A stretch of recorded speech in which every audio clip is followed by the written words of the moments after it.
This is a show about facing fear, unlocking courage, and taking action. Courage isn't necessarily a daunting thing. It's going to give you more purpose. It's going to give you more drive. It feels like making a courageous decision is going to get you closer to who you aspire to be. It's knowledge plus faith plus action equals courage.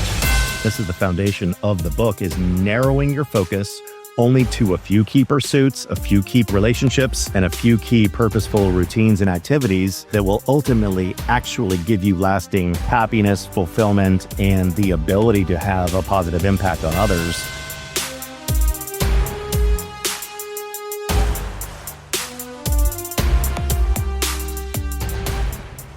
I love episodes like today because you think about if life were a book, some chapters, like where you started, it's like, wow.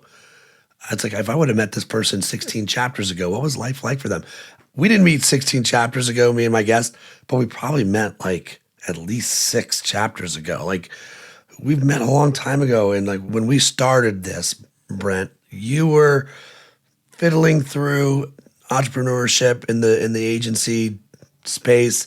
I was fiddling on my side. I always felt like something wasn't right, but I wasn't whole. I loved creative business, but something was off. And then like people would mention you to me and it'd be like, oh, you need to talk to Brent.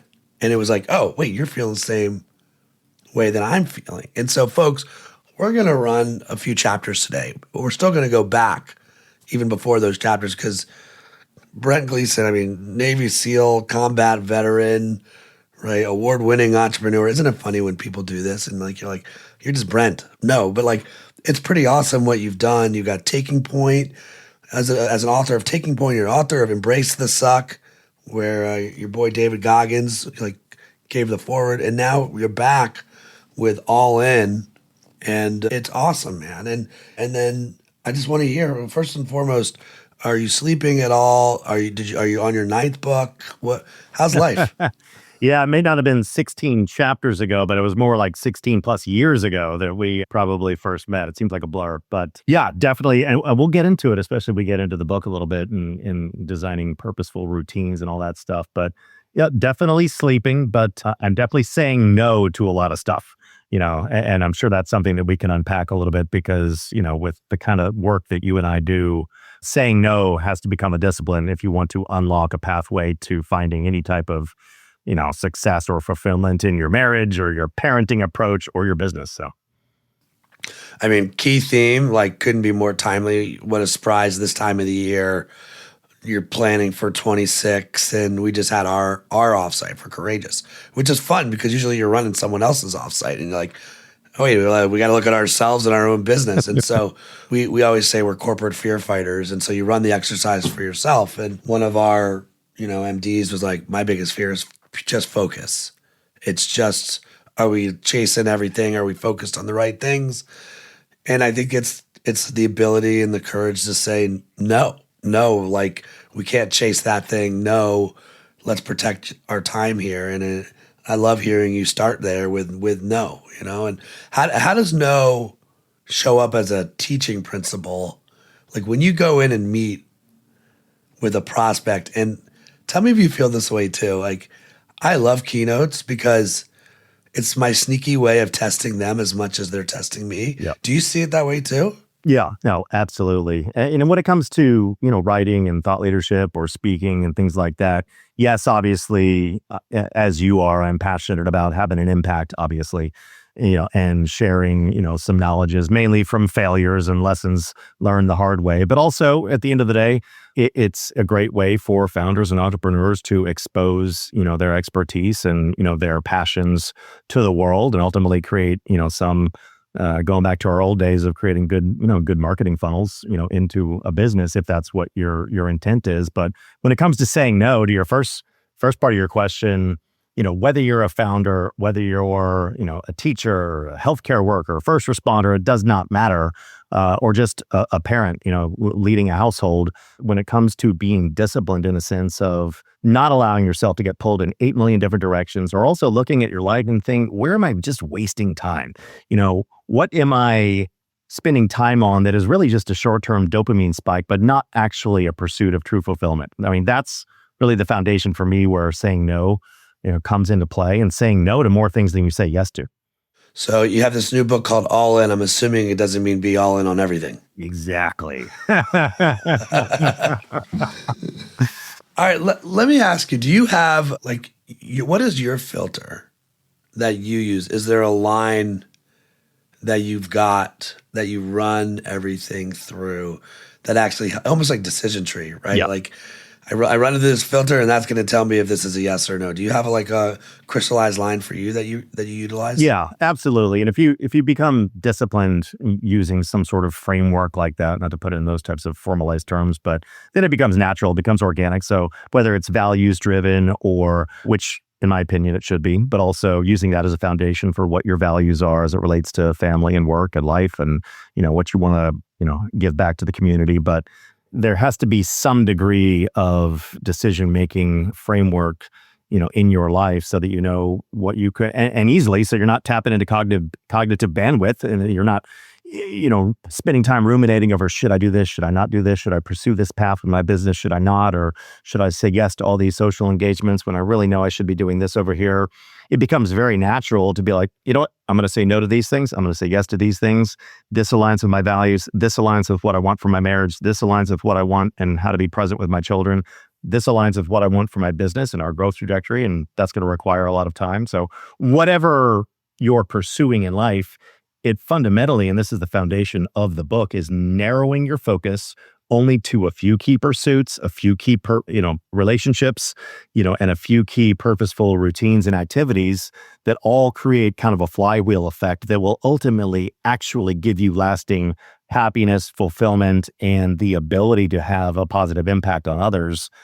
That's where, an enriching life comes from, not chasing around shiny objects. And again, this is all learned the hard way, looking at everything as an opportunity that must be pursued, and looking at every social engagement as something I need to do. I just don't, I don't look at the world and my life that way anymore. Some of that comes with just general age and maturity, but also it comes from intentional deep reflection on what truly matters in your life. And where am I going to spend my remaining hours, days, weeks, months, years that I have, and doing things that truly matter. I wonder because here's what I'm picking up, what you're putting down, and tell me if I'm off. It would be wild if I could take the 18-year-old version of myself and bring that dude here to interview me, or me to interview that dude, because I'm not that. We're back to chapters, right? I had curiosity then. I went to New York City at 21 and was like, I'm going to figure this out. I will make it. And, if you can make it here, ... Yeah. Good time. No real responsibility, different life. You felt like you had responsibility, but you had no idea. No, I was responsible for myself, and that's it. Disposable time, no disposable income, but disposable time, right? And you realize, and you don't have awareness. You have some awareness, but you don't really have awareness until you start to be really intentional and audit the things that you're doing. Another way to say this, and I wonder if you feel this way, I remain interested in life. I am curious about life. I want to study shit. No. That's where books come from, right? We're detectives. That's what we do. So let's say I am now replaced by 18-year-old version of you, and you get to tell that dude one thing. And after that thing, you can ask them one question, or they can ask you one question, and you can tell them one thing.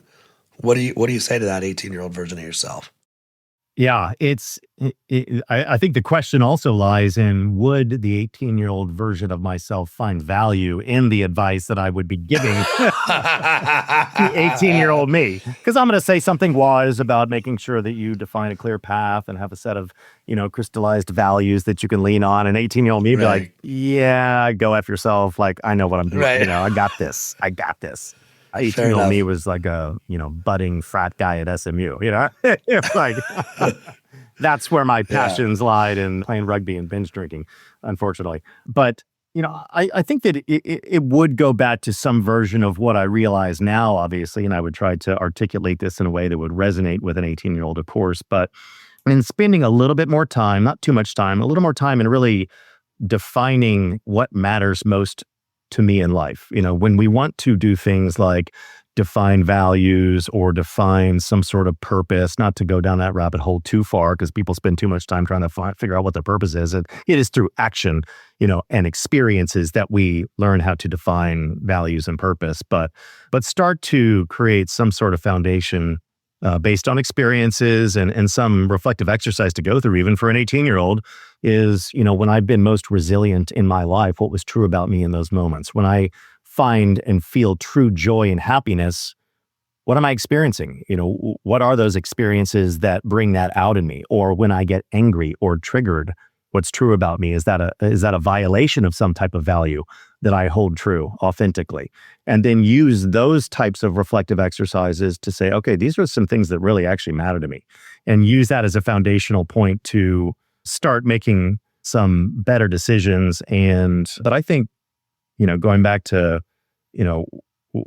what you preach and your thought leadership that I just truly love is using that as a foundation to build real, true, authentic courage to take some risks, try some different types of experiences, figuring out what you connect with, what you don't, but using that as something as a stepping off point to be more brave, I think, than you normally would when you're just kind of going through life and being reactive to experiences and things that life throws at you, and being much more intentional in how you design the world around you and your routines and your activities and the people you spend time with and what you say yes to and what you say no to. If I had tools like that when I was 18, I think that those early stages of my life and into my early 20s would have been a lot different. Now, there were some things and experiences and people that I believe God put into my life that sent me down a path that was life-changing for me in many different ways, and kind of the catalyst to why I, left the world of finance and joined the Navy for the SEAL program, and, some radical shifts, in my life, like we all have. But yeah, that's some version of that would be a coaching moment, I think, that might be valuable for 18-year-old me. Yeah, I was wondering if those names were like Jackie Daniels, right? Like Jack Daniels, which, by the way, like, isn't it? I've heard. Did you went through a whole journey on sobriety? Yes. Yeah, and actually, some of that reflective period was I decided to write all in and be basically a case study and live those experiences and some of the frameworks and models that I wrote about in the book, so that they became authentic. And obviously, I can live those and find value in those, but it was actually the sudden and unexpected passing of my dad a couple of years ago. And I grew up in Dallas, Texas, as you know, and my parents still live there. My twin brother and his wife live there, but we also have some investors and a lot of clients and customers in Dallas. So I'm there a lot, like once a month. And it was one of those interesting experiences where I just happened to be in Dallas, and I got a text from my mom. My phone was blowing up in my pocket. And by the time some meetings ended, I was like, what the hell is this? So I thought it was some, totally some nonsense from fraternity brothers or SEAL teammates, just some text string that I'm copied on. And it was my mom's, and my dad took a fall. He had hit his head, brain bleed, and it was not looking good. And it was just a huge blow, to everything that I knew as certain in life. And again, by the grace of God, I just happened to be in Dallas. Hadn't even told my parents I was coming because I wasn't going to see them, and I'm in and out. And so the CEO of one of our biggest customers, who's also an investor in my company, we hopped in his Corvette. He plowed through Dallas rush hour traffic like it was parting the Red Sea, and got to the Presbyterian Hospital in Dallas. And, I got to spend the last 15 hours with him by his side. But that, and as a, former SEAL, I'm no stranger to death and loss, but obviously the loss of someone pivotal in our lives, like a parent or a sibling, or God forbid, a child, can rock your world, but also ignite at least a brief period of reflection on our own mortality, the time that we have left, and knowing that time is our most valuable commodity. We spend it freely every day without knowing the balance in our account. And my God, where am I wasting time?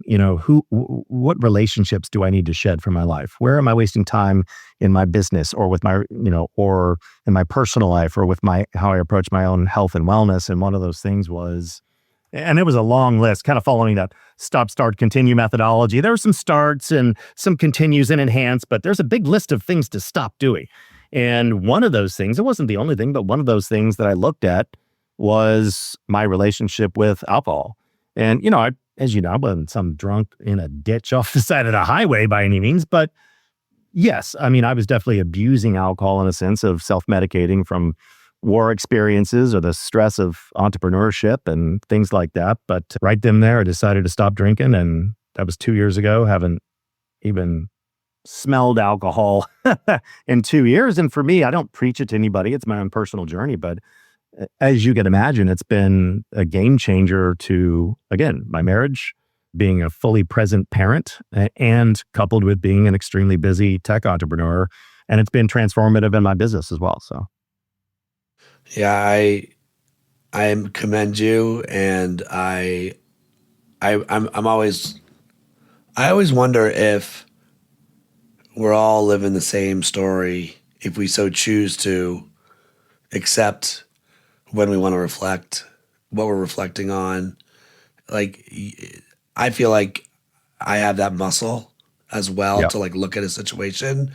And I wonder, is it as simple as that? That as long as you use the muscle, like you said it about action, it's really action, the lessons in the action, right? Not thinking about the action, right? Not talking about the action, but actually doing the action. no, And then what did you learn from it? And is that the definition of discipline? You know, over these last 2 years. Here's the other thing I wonder, the amount of times I will do something now purely, like my filter is basically when I'm gone and my kids, if they so choose, I'm not going to make anybody do anything, yeah, right? Like, but like red pill, blue pill. Like I got 2 kids. If one of them wants to take the blue pill and go on an adventure, and this is the argument I have with my wife, by the way. She's like, well, wherever the kids live is where we'll live.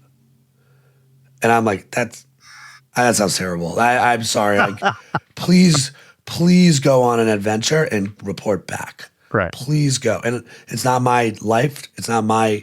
I can do my best to provide knowledge, but it's on them to like decide what's right for them. So every move I make, I'm like trying to leave like a Reese's Pieces at ET, Yeah, like a little trail. yeah, And if one of them wants to go, so my filter is almost always, hey, how can I sit there and like say how important this is, telling the truth to a CEO or a team member or myself for that matter, and then look at them like, I have to be honest about what we do.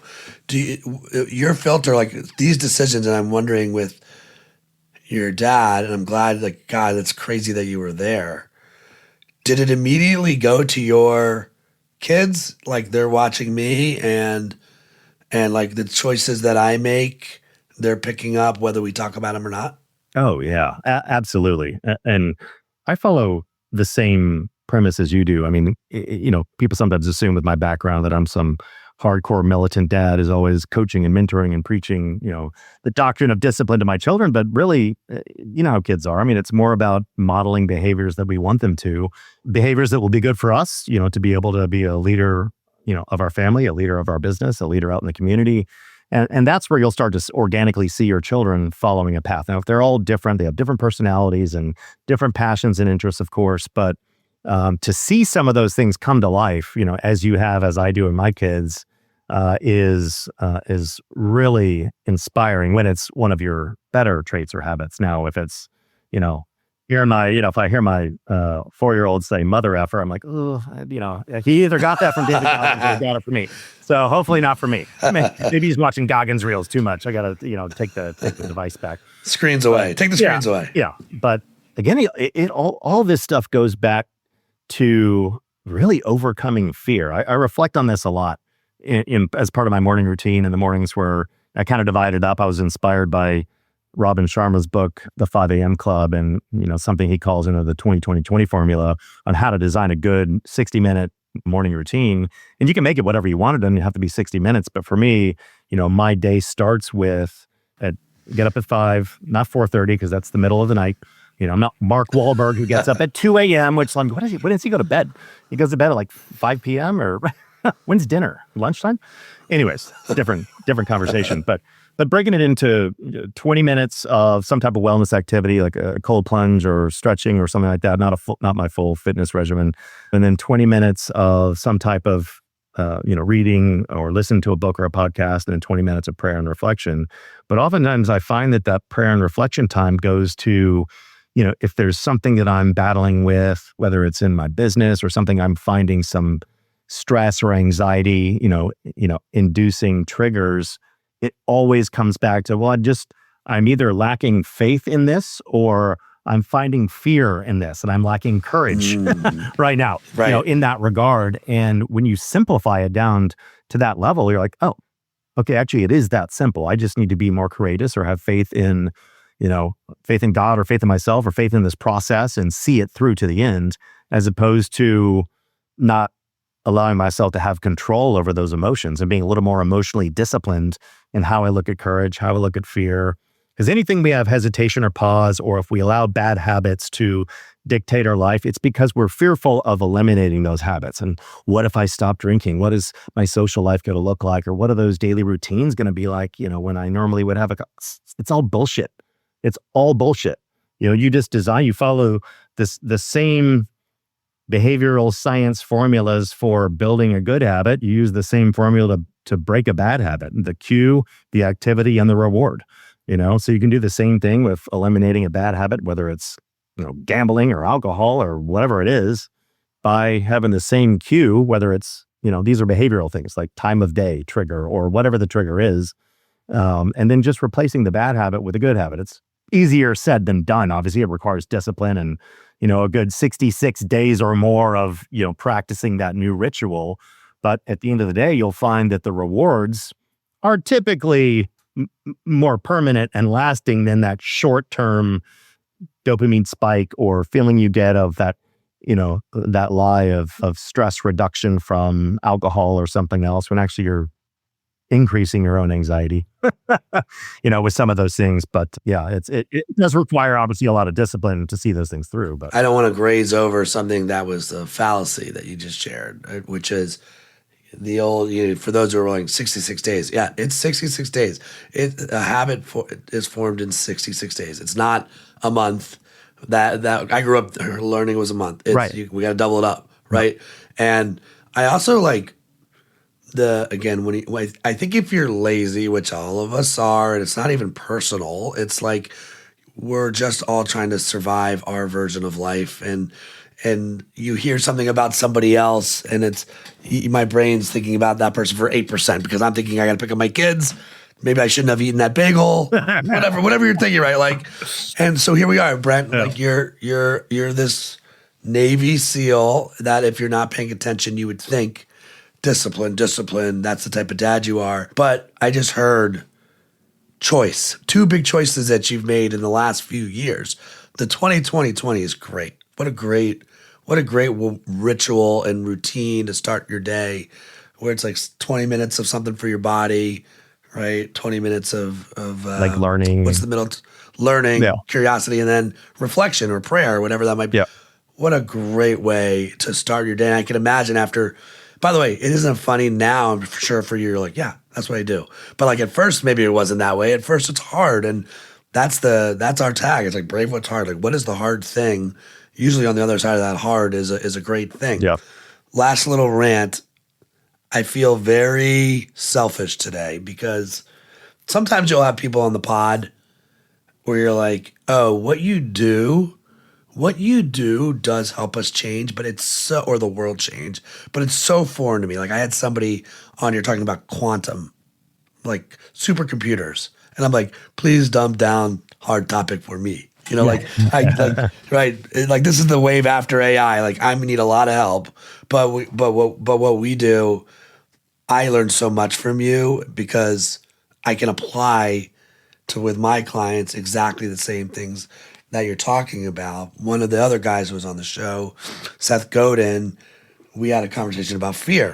I've heard of him, and he's new. Google him. Yeah. And I was if I'm really honest, there's not a lot of people I've been a little nervous to talk to. Seth Godin is one of them. I don't want to sound stupid with Seth Godin on my show, right? So I remember you weren't nervous to have me on the show. I'm kind of. I didn't say that, Brent. I was nervous the first time you were on the show, right? And so I remember he lives in New York. I was trying to make a New York connection joke because I live there and he lives there. And I was talking about the shrinkage episode for Seinfeld. It's my favorite episode. And then I said to him, yeah, I'm in the fear shrinkage business. That's what I do, hoping he would laugh. And he kind of paused and said, I feel you're actually in the fear ballooning business. And, pause, you have my attention. And he's like, look, this is now me, Ryan Berman. I've definitely said I'm not a fearless guy. I'm a fear more. Like, figure out that fear, right? Normalize the fear and go after it. I would phrase you as a student of fear in a way. I will gladly take that title. Yeah. Like my curiosity is all about, like I definitely have joked from a stage. I'm not a FOMO. I'm a FOMP, fear of missing fear. Like go find a fear and then attack it. Yeah. And Seth is like, you want to balloon fear and you want to give it gratitude. It makes it less scary. And so I wonder for, like you talked about your journeys here with sobriety or your choices on the 20-20-20. It's like, at what point do you just, I'm so scared of this thing versus I'm going to make it normal and I'm going to have faith and I'm going to go right at it. And the more you do it, 66 days, here you are now. So again, I'm learning from you, man. It's so cool. What do you think, as you think back of all the chapters that we've known each other now, what do you think is the biggest risk you took that you're afraid to take that paid off? Well, I think there's been several, but as you know, these things start to stack because you start to build courage in the things that used to seem scary, or, you're afraid of the uncertainty or the ambiguity of the outcomes, or the activity itself becomes part of your everyday life. So then you move the goalpost back and do it again and again and again. Your comfort zone just organically expands into something that becomes very normal to you. But it actually requires, and we're about to go on this journey right now, a little bit of reflection, be like, oh, wow. Like, again, 18-year-old me, for example, looked at Navy SEALs like these untouchable demigods who breathe fire and eat glass without lacerating their gums. And everybody bench presses 700 pounds, which of course is true. But at the end of the day, we're just normal people. No, I'm kidding. But who can bench press 700 pounds? Nobody that I knew in the teams. But I'm referring back to Dick Marcinko's book, like Road Warriors and stuff. I'm like, this is interesting, but I don't think any of this is actually true. It's a wonderful fantasy. But for me, it was that moment where, and I'll give just backstory for the folks, for the show. But I'd done my undergrad at Southern Methodist University, undergrad business program, double majored in finance and economics, and I was on the path to, potential finance career or maybe commercial real estate development. And so upon graduation, I took a job as a financial analyst with a huge global firm called Trammell Crow Company on the commercial real estate side as an analyst. But I had, as happens in your life and many others, an individual came into my life. He was a year behind me at SMU. He was one of these young men that had always wanted to be a SEAL. It was just, and granted, this was right before 9/11. So kind of a different vision of what service in the special operations community would look like. And maybe for some more of a personal challenge or, something to lift that chip on their shoulder, or maybe for me, maybe a resume building activity to give some levity to it. But he and I were training together a little bit while we were in college. But then when I was working in finance, I was working, ridiculous hours, but in my limited time. And I wanted to maintain some sort of, fitness regimen just to, maintain sanity as well. So we started training together. So for him, preparing for, at least the physical part of the test you got to take to be accepted just into the program, into the pipeline. And we started spending so much time together and having more dialogue about the implications of the journey that he was embarking upon. So it piqued my interest, obviously, and I was curious about the history of naval special warfare. And arguably what I started to find is how we build, culture and systems that result in the highest performing organization in the world. And I don't just mean on the battlefield. I mean, when it comes to creativity and collaboration and thinking outside the box and innovation and the usage of technology, the best in the world, and yeah, maybe a little bit of a biased opinion there, but, I think others would share, that sentiment. And so long story short, the growing fascination coupled with the brutal, tedious nature of my entry-level financial analyst position culminated in a decision to take a huge leap of faith. I was terrified of this decision. And everybody, and this is something we'll come back to this. This is something I've started to use as a trigger of something maybe I should use as a green light, going back to referencing Matthew McConaughey, is everybody told me not to do it. And I was like, oh, I'm definitely doing this. yeah, totally. Okay. And I did it. Totally. And yes, obviously 9/11 happened with my class. I was right in the middle of training and, all my, combat deployments and, multiple, combat deployments and experiences like that. Lost so many friends and so horrific experience as well as they come with combat. But I would also never trade those experiences for anything because that's where I started to really learn, going back to your whole brand and existence around what courage really is and what fear really is and how to dismantle it and normalize it and action it in a way that you can use as a tool to be so useful in all, even mundane areas of your life. Just the shit that we got to do that we don't want to do, whether it's cleaning the garage or doing your taxes or stuff you're like, ugh. Or as a founder, as an entrepreneur, there's always parts of your business that you're super passionate about and you really love, like, talking to clients and customers and thought leadership and, building cool products and services. And then, reconciling the books or, other things that some people just don't like to do, but you have to do to build a great business. When you lean into those things that you're a little either fearful of or you just don't like doing, then you can actually find that you actually can enjoy those things once you build some mental calluses around those activities and use those as fuel for building courage in other areas too. So and those things just continue to stack upon one another. And then getting out of the SEAL teams, I had no aspirations or even thought about being an entrepreneur, especially, a tech entrepreneur of sorts. But yet I met someone in grad school and started going down that path. I was like, oh, wow, I found some interest and some passions in that space, but it was terrifying. It's still terrifying, because it's all on you. It's a no-fail mission when you're a founder and you have a family and it's actually scarier. And then I'll get off my soapbox for a second. It's actually scarier, I'm finding now with my new company, getting into enterprise software, starting down that path a couple of years ago and how we're growing and are raising our next round. And we're going in a really great direction, but it's very different than being a founder when you're 30 years old or 29 or 28 years old. You don't have a family. You don't have 4 kids. Whole different thing.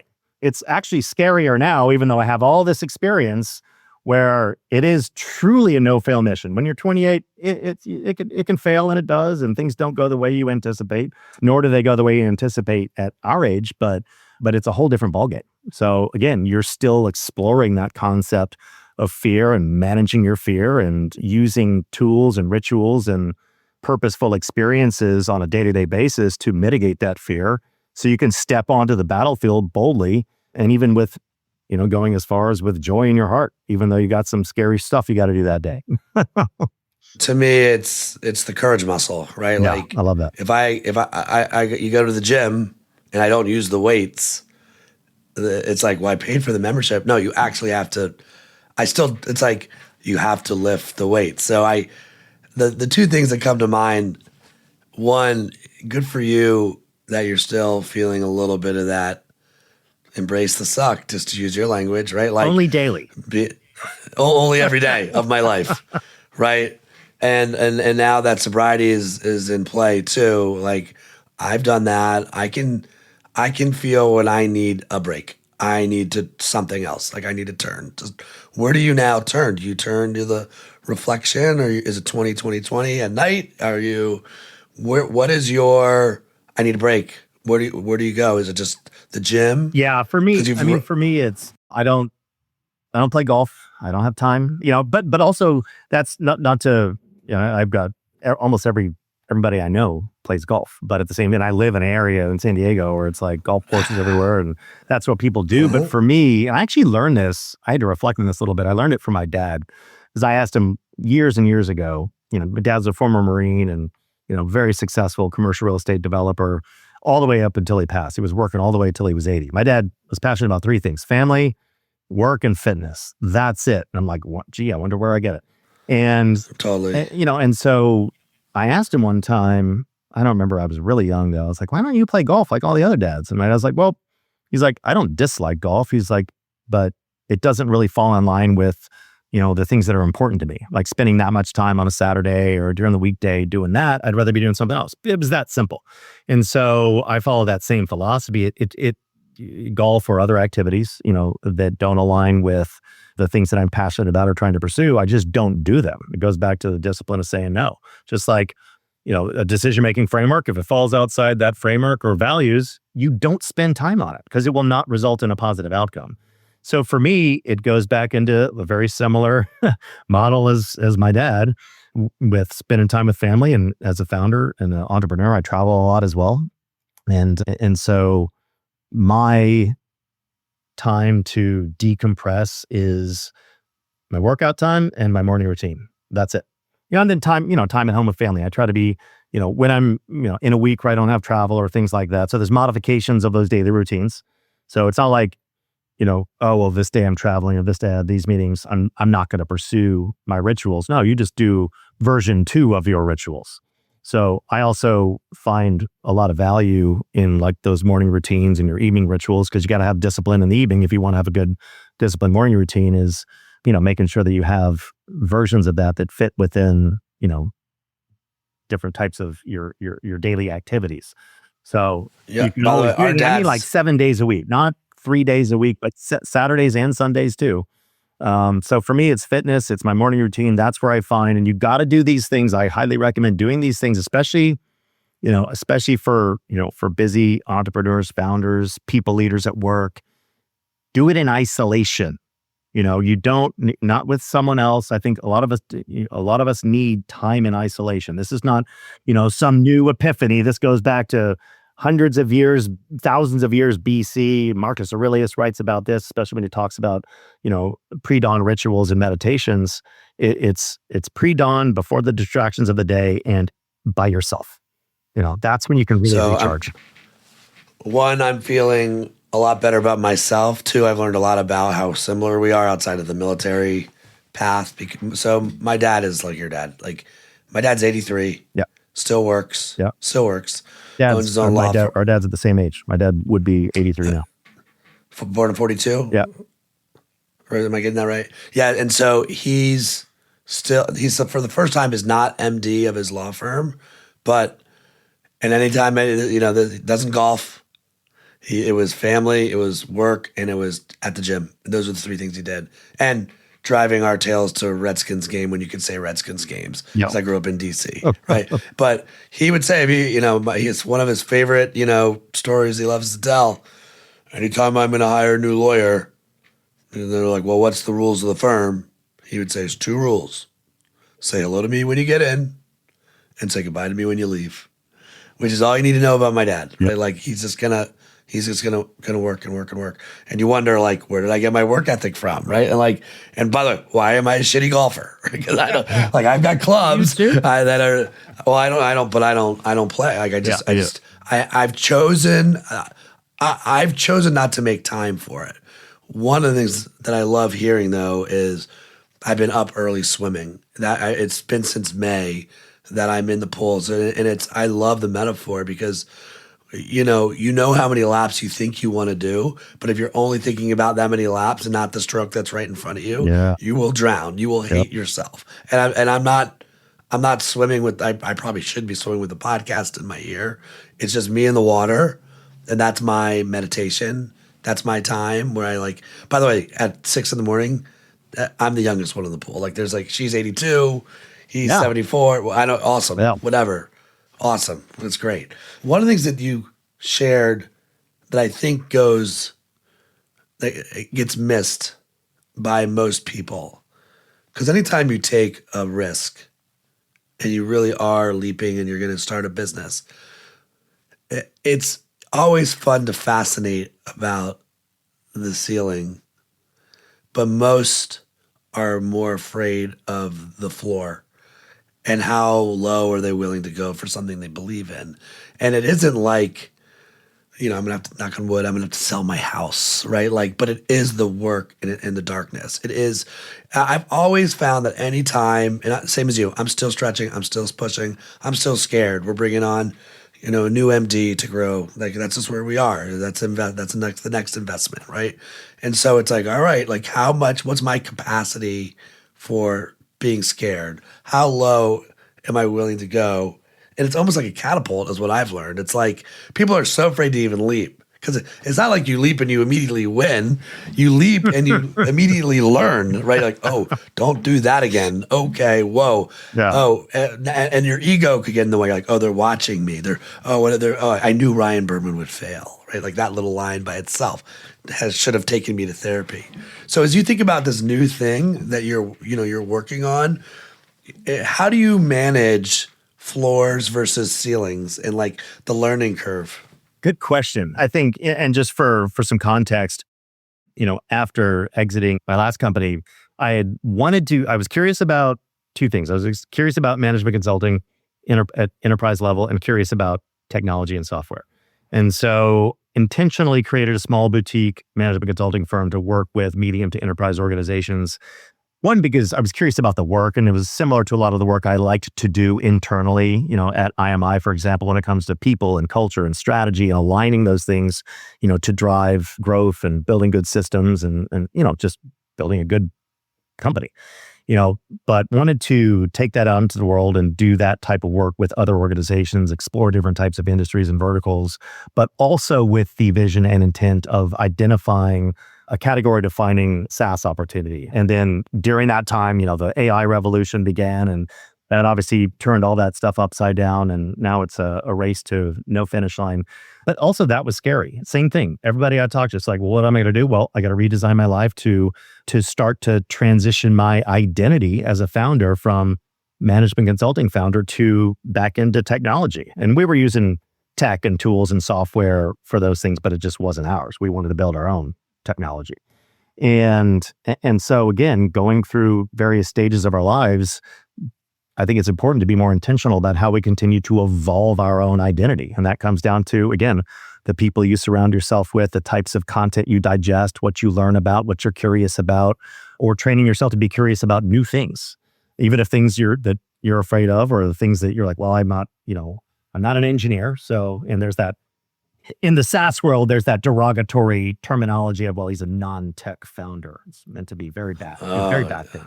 It's like, well, no, I just hire all the intelligent people and let them do amazing things, and I lead. But at the same time, that was pretty scary. And I had so I would talk to a lot of guys I know who build great, enterprise SaaS companies, or guys who are in the VC, B2B enterprise, VC world. And a lot of them were like, oh, it's really hard. Like I'd stick to what I was like, fuck you. Right. I'm in. Green light. Going all in. Now I'm definitely green light. Same thing, same experience I had when I was socializing the concept of leaving the finance world to become a SEAL. Obvious transition in my mind, but some people didn't see the vision.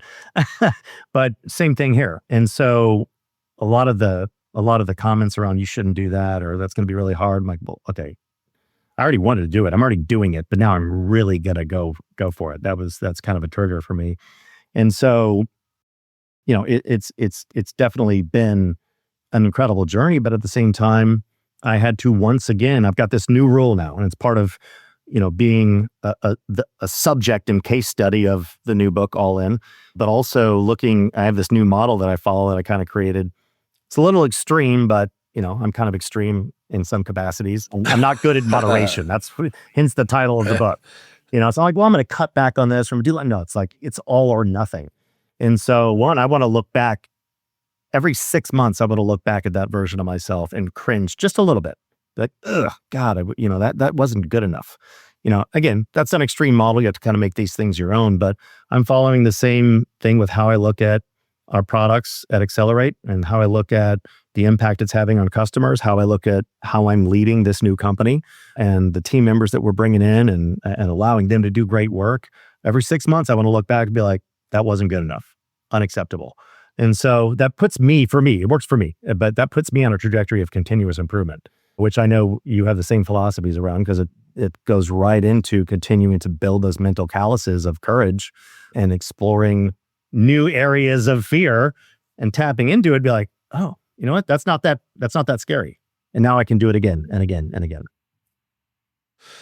I mean, look, this is an awesome conversation, and it's been cool to watch. Like, we should have done a visual of your business cards throughout the, I mean, like, if we could find them, because I don't think we're doing business cards anymore, but like, if we could find them, that would be cool to watch how you've evolved and continued to grow. And I still don't think that this is anything but a conversation about elite leadership and elite performance and what it requires to do that, how to lead through discomfort, which you continue to do, how courage shows up most and where it shows up most when conditions aren't just exactly precisely perfect. Yeah. And then you got to just keep going and experimenting and grinding.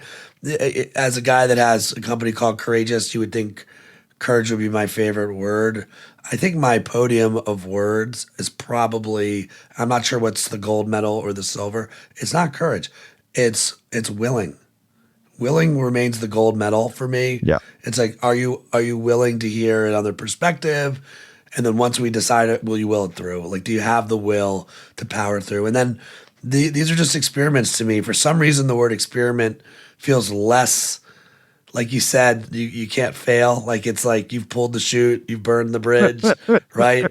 But for some reason, even though I know it's on me, right, I do like, there's something about the word experiment that is like the ultimate way to disarm my mind or a situation, right? It's like, this is an experiment, like courageous, like the things that we're doing. Like, we know we need to build community. We know how lonely it is to be a leader, but you are not alone. Like, there are so many leaders that feel like no one else has the problems of the fear that they have. And I know your fear feels scary. And I'm someone that talks to, just like you, tons of leaders. We're all navigating that messy, that scary, right? So I loved your commentary about, I'm still in an experiment on fear. Like, where does that show up? What are my big fear triggers? Where do those not show up? CEO of Accelerate is the latest title. The book is all in. Brent, where should people go to like connect with you? And where can we buy the book? All the places?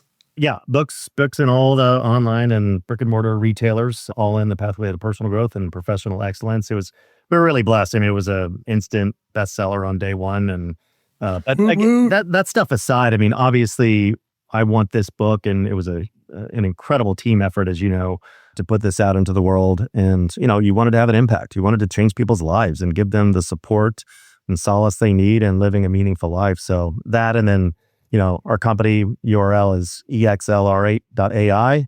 I'm on LinkedIn, Instagram, all the things. So again, just really, really glad we got to reconnect. And again, we live like 10 minutes away from each other. So let's do this in person soon.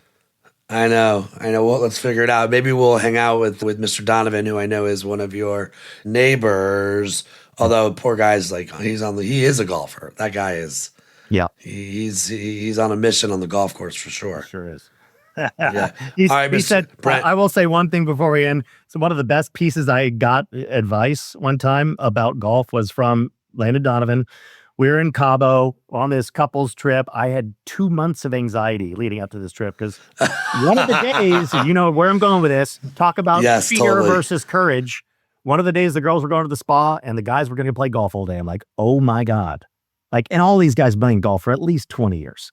And I'm like you, I don't play, so obviously I suck. But I like being good at things, so therefore, deep anxiety.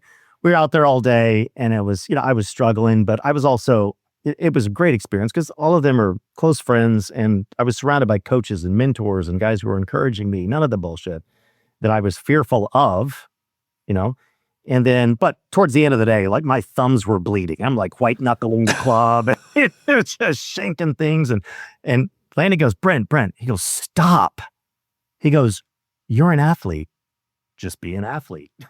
I was like, that's it. But that's it. The simplicity of the advice was transformative. Like the last few holes of the course, I actually did really well because I just stopped thinking about it. And I was like, yeah, I am overthinking this. He's like, and it was, again, it goes back to the beauty of simplicity. And the final quote I saw recently on that before we end was something I just found so profound. It was like, I've not yet grown wise enough to find joy in simple things. Yeah. Wow. That's powerful stuff right there. Say it again. I have not yet become wise enough to find joy in simple things. I think as you get older, it is that simple. Yeah. What a great place to end our convo. All right, man. You, Lynn, and I are gonna go play 72. Simply, it's gonna be out. You and I will share a cart. Yeah. And then he can walk. We're athletes. We'll just Brent be Gleeson. athletes, I guess. We're not sure what that means, but yeah, I'm still trying to figure that out. Me be athlete. I will be athlete. All right, man. Thanks, Brent. Great to see you, man. Soon, buddy. Bye. Thanks for tuning in to this episode of the Courageous Podcast. If you enjoy the show, don't forget to rate and review us on Apple Podcasts so more people can find us. See you again next week.